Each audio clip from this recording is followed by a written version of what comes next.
When might indecision actually be best for us? Well, have you ever noticed, first of all, how comfortable it feels when you just can make a clear decision about something? It feels right, doesn't it? And then conversely, how uncomfortable, of course, it feels to be when you don't know, when you're in a place of not knowing. Decision is usually viewed as a form of weakness as well, isn't it? To not be able to know what you want to do. Also, we humans are pattern makers by design, and deep inside, there's a belief that being sure that knowing the pattern is our way to be safe in the world. It's also energy efficient, as our brain is an energy sink, and if ambiguity or not knowing leaves us anxious or pondering, then that's going to cost us invaluable cognitive fuel.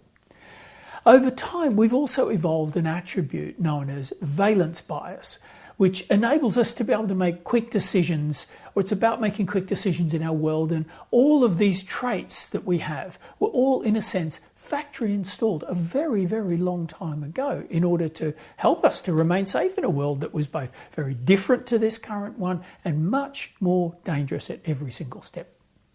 All this means snap decision making about whether we like or dislike someone or something is a hardwired artifact. And look, sometimes snap intuitive decisions, what psychologists will call heuristics or mental rules of thumb, are incredibly powerful and very important. And absolutely they're sometimes the perfect tool to hand. Research has shown that under certain conditions, they're actually our best decision tool. Say, for example, if someone's trying to scam us, or why the tide has suddenly retreated way out and all the other animals have disappeared. These types of gut feelings and senses are actually our brilliant undermind at work.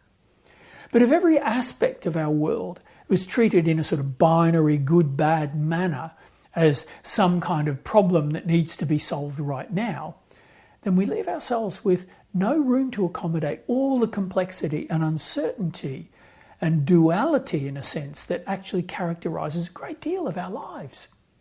Most of what actually matters in life doesn't fit or sit neatly in one side or other of a line. Even our oldest teaching tales, the great myths and fairy stories, have their protagonists who move between different places. In the frameworks these tales inhabit of the rites of passage or hero's journey models, it's always in the in-between places, the liminal zones, that the greatest prizes are actually won. Have you ever noticed how many have the central character moving from the ordered, civilized safety of a castle or a village with its well-articulated rules and hierarchies out into this wild, generative unpredictability of the forest world? Nearly every old story needs both for the main character to actually accomplish their goals, though.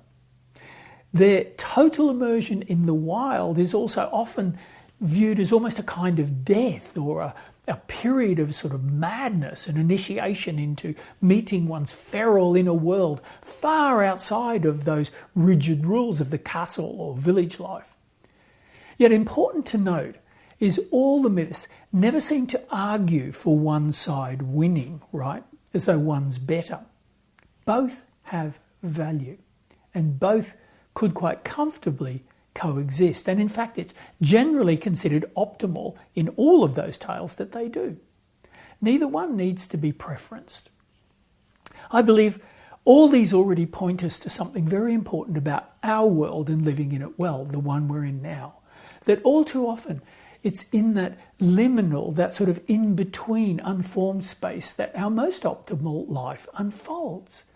The mind that can hold the sort of in-between or the both and. The Harvard developmental psychologist Robert Kegan had a fair bit to say about all of this topic as well. Kegan has been one of the dominant voices in adult development theory over about the last century, I guess, and notably in his constructivist subject-object theory. And in that he framed our orders of mind in 5 core levels as we evolve. And stage 1 is the impulsive mind. It seemed like in childhood where we're ruled by our impulses.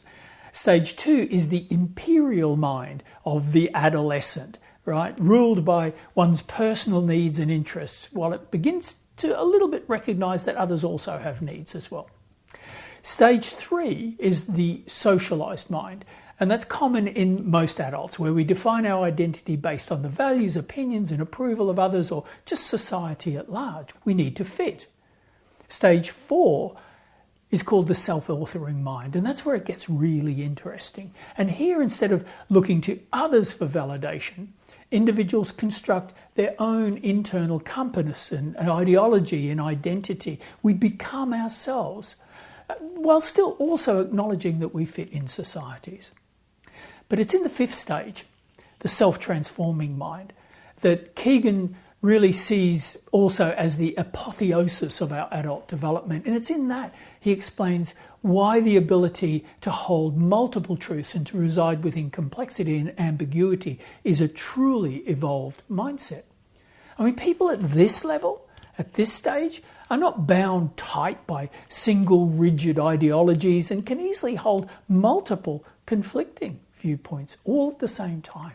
In our lesser developed iterations, we need simple mental models of the world, things that need to be black and white, this and that, in order for us to feel safe, and that we understand then life itself in really quite simple ways.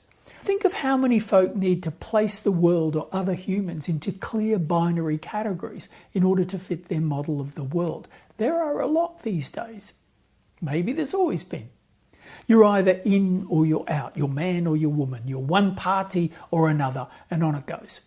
This mind is unable to get enough distance from their own perspective to hold that alongside another, to make it an object for scrutiny. So instead they're trapped in it as subject. And this isn't just about being smarter. It means one is able to inhabit the complex world in which we live without being overwhelmed, and is therefore able to make far more nuanced decisions.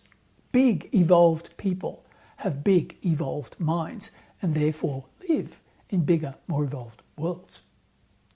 The big mind notion reminds me also of Buddhist perspectives on this very topic of complexity and openness and perspective. I mean, central to the Buddha's great insight was that extremes of position had not led him towards the insight and relief that he'd sought through his journeys. He fled his comfortable life as a pampered prince because he saw that it couldn't give him relief, and ending up spending years in ascetic practices as his path, almost to the point of death by starvation. It was only when close to the very end, through the kindness of a young woman, did he wake up to the fact that the way was neither one extreme nor the other, asceticism or hedonism. It was the great middle way, the Majjhima Patipada, that would lead to his awakening under the great Bodhi tree. Similarly, he refuted the two dominant spiritual extremes of his time. On one side, eternalism, the belief in a fixed kind of permanent soul or self, untouched by time, that simply moves from one life to the next unchanged, one body to the next. On the other, nihilism, the belief that there's no self at all, that we are nothing more than a temporary arrangement of matter, and that when the body ends, nothing continues. The Buddha rejected both. Not by picking a side, not by splitting the difference, but by showing something more precise. There is no fixed permanent self to be found, and yet what we call self isn't simply nothing either. It's a process, a construction, built moment to moment from sensory experience, memory and perception, real enough to act and choose and suffer, but never fixed, never separate, never staying still long enough to be called a thing, a view, now given real support by modern cognitive science, by the way. Furthermore, to him, the body is never a problem to be overcome, something to be transcended in order to become liberated, to achieve what they call nibbana or nirvana. It is the very core of the path itself. In the Satipatthana Sutta, his famous discourse on mindfulness practice, the body is the first foundation for all the practices that lead to freedom. So over three very different lineages now, mythic, oral, tradition, modern developmental psychology, and the 2,500-year-old contemplative practices of Buddhism, we find ourselves landing on structurally very similar ground, don't we? And I could go on. And the clear, consistent signal is that maturity or development, or whatever you want to call it, whatever tradition names it, always involves the developed capacity for holding complexity, to inhabit in-betweenness, rather than always just needing some rigid certainty. Look, our binary reflex is often protective and also can be right at times, that's for sure. Collapsing ambiguity fast can sometimes indicate also a nervous system trying to feel safe. But it can also be our powerful heuristic systems making great snap judgments or showing their biases as well. So this isn't just a call to just be more sophisticated or always defer from clear decisions. It's an invitation to build the capacity for ambiguity intentionally, slowly, reflectively, the way that any of all these traditions I pointed to actually built it, through practice, reflection, and with consideration and wisdom.